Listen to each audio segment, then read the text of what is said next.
Assalamualaikum warahmatullahi wabarakatuh. Perkenalkan, nama saya Ada Reza Manadeva, NIM A15 2022 02395.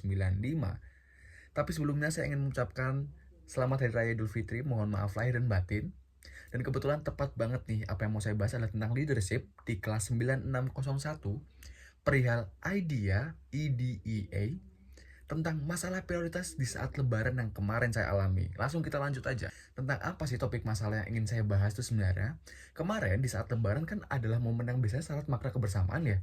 Biasanya sering dipakai untuk mudik buat teman-teman, tapi kebetulan saya adalah mahasiswa magang di Jasa Marga atau yang ngurusin jalan tol.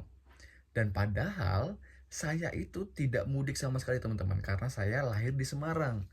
Nah itu ngebuat saya bimbang sebenarnya, karena saya tuh ada tanggung jawab untuk melakukan peliputan dan produksi konten selama arus mudik dan balik, karena lagi rame-ramenya kan. Tapi juga saya ingin berkumpul sama keluarga. Nah pada saat itu yang saya bingung lah, pilih yang mana ya, tugas magang atau keluarga. Tapi gini guys, untuk mencari masalah itu tentang problem solving, saya memakai model IDEA atau EDEA.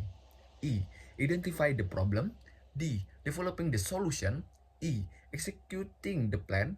A. Assessing which is the best plan I will choose. Kita lanjut lagi. Kita masuk ke masalahnya identify the problem. Kemarin masalah saya adalah seorang mahasiswa magang yang tidak mudik harus memilih antara waktu dengan keluarga atau membantu kerjaan divisi media saat libur lebaran. Gejalanya nih biasanya tetap berada di kota saat mayoritas teman pulang kampung. Yang kedua, keluarga ingin momen kebersamaan lebih banyak. Ketiga, divisi media membutuhkan dukungan untuk liputan arus mudik dan balik. Keempat, timbul rasa bersalah pilih keluarga sama dengan kerja terbengkalai, pilih kerja sama dengan keluarga kecewa. Pusing deh. Untuk lanjutnya adalah develop the solution. Solution yang saya pas itu pikirin adalah: 1. Susun jadwal fleksibel, misalnya pagi untuk kerja, sore untuk keluarga.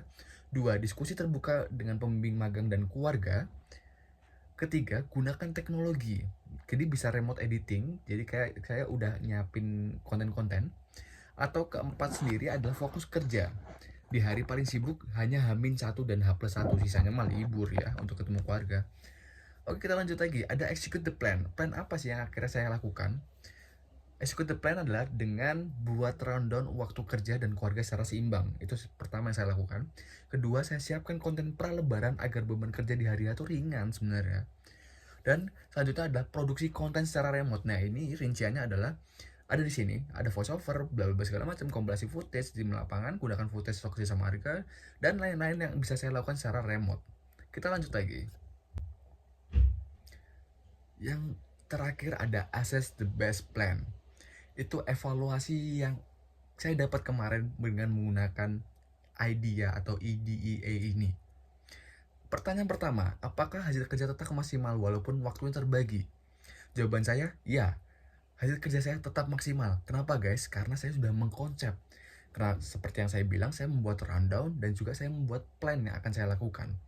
Dimana akhirnya saya sudah mengerti apa yang kita lakukan di saat hari H ini, kita melakukan itu. Dan juga saya tetap bisa membagi dengan keluarga, dimana ya saya kerjanya secara remote. Saya bisa editing di rumah, saya bisa editing kalau lagi slow, atau saya lagi tidak selalu sibuk, saya bisa editing.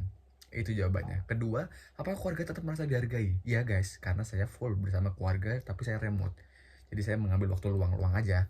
Ketiga, apa yang bisa diperbaiki di tahun depan?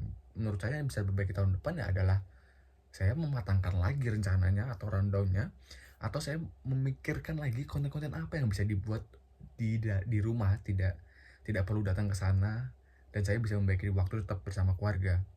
Pertanyaan keempat, apakah diriku tetap merasa bahagia dan berkembang bukan terpaksa? Iya, jelas guys. Karena saya bisa membagi kedua hal dan saya mendapatkan kedua-duanya. Bukankah itu menarik? Itu karena saya memakai konsep IDEA dalam problem solving saya.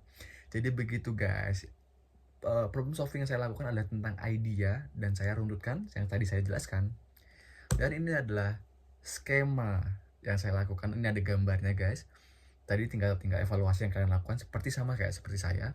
Di sana ada problem, kalian bisa baca sendiri atau kalian SS. Intinya begitu guys. Untuk itu, apakah kamu sudah bisa memilih mau yang mana?